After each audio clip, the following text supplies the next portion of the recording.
ஒரு ஊரில் ஒரு ராஜா இருந்தாராம். அந்த ராஜாவுக்கு ரொம்ப நாளாக பிள்ளையே இல்லையா. அப்போது கடவுள்கிட்ட எனக்கு ஒரு புள்ள கொடு அப்படின்னு சொல்லி கேட்க, அப்போத்தான் சிவனும் விஷ்ணுவும் அவதாரங்களாக வந்து ஐயப்பன் அப்படிங்கிற ஒரு காட்டில் அவதரிக்கிறார். ஒரு நாள் வேட்டைக்கு போகிற ராஜா அந்த குழந்தைய பார்க்குறாரு. பார்த்து வீட்டுக்கு எடுத்துகிட்டு வந்து தன்னோட பிள்ளையா வளர்க்குறார். அவர் வந்து நல்ல நேரம் ராஜாவுடைய மனைவிக்கு உண்மையாகவே குழந்தை உண்டாகி அந்த குழந்தையும் பிறக்குது.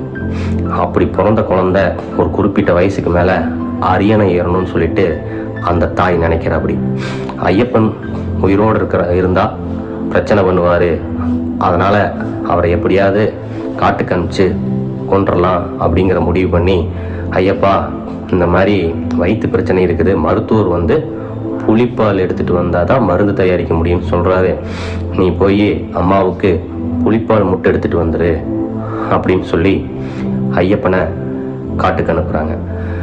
எங்கேயோ செத்து போயிடுவான் அப்படின்னு நினச்ச அந்த தாய்க்கு அதிர்ச்சி காத்திருந்துச்சு. இவர் தான் கடவுள் அவதாரமாச்சே.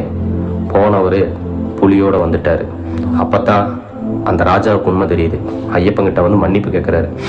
அவங்களுக்கு உண்மையாகவே வயிற்று வலி இல்லை, உன்னைய கொலை பண்ணுறதுக்காகத்தான் அவங்க அப்படி பண்ணியிருக்கிறாங்க, மன்னிச்சிரு அப்படிங்கிறார்.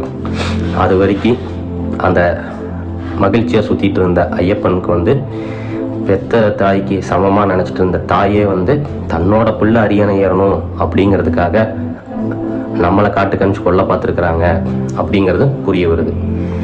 ஸோ ஐயப்பன் விரதத்தோடைய மகிமை என்ன அப்படின்னம்னா, ஐயப்பன் அவதரித்தது ஐயப்பனுக்கு பின்னாடி இப்படியெல்லாம் நடக்கும் அப்படிங்கிறது தெரியும். ஆனால் அவர் அவதரித்தது வந்தது வந்து நமக்காகத்தான். அது என்ன நமக்காக அப்படின்னம்னா, நம்மளை சுற்றி இருக்கிறவங்க நல்லவங்களா கெட்டவங்களான்னு தெரியாது. துன்பம் வந்ததுக்கு அப்புறம் தான் யார் நல்லவன் யார் கெட்டவங்கிறது தெரியும். அதே மாதிரி தான் ஐயப்பனுக்கும் தெரிய வந்துச்சு. இப்படி அவருக்கு தெரியாமல் இருந்ததுக்கான காரணம் என்ன அப்படின்னு சொல்லி பார்த்தீங்க அப்படின்னம்னா, அவரை ராஜா போல பாவிச்சு உணவெல்லாம் கொடுத்து ராஜாவுடையெல்லாம் கொடுத்ததுனால அவருடைய அறிவு கண் திறக்கலை. ஸோ இதுக்கெல்லாம் காரணமாக இருந்த சொகுசு வாழ்க்கையை திறந்துட்டு தான் அவர் காட்டுக்கு போகிறார். அதே மாதிரி தான் அவருடைய பக்தர்களும் வருஷம் ஃபுல்லாக இருந்த சொகுசு வாழ்க்கையை 48 நாள் விட்டு கொடுக்கறதுனாலையும், காலையில் உணவு இருந்ததுன்னா மறுபடியும் நைட்டு தான். ஐயப்பன் அப்படிங்கிற வேர்டை தவிர வேறொரு வார்த்தையை உச்சரிக்கக்கூடாது. பிஸ்னஸ் பார்க்கலாம், எல்லாம் பண்ணலாம்.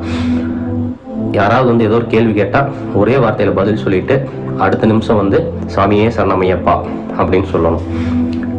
2 வேளை குளிக்கணும், சாப்பாட்டில் நெய் சேர்த்திக்கணும், வாழை இலையில சாப்பிடணும்.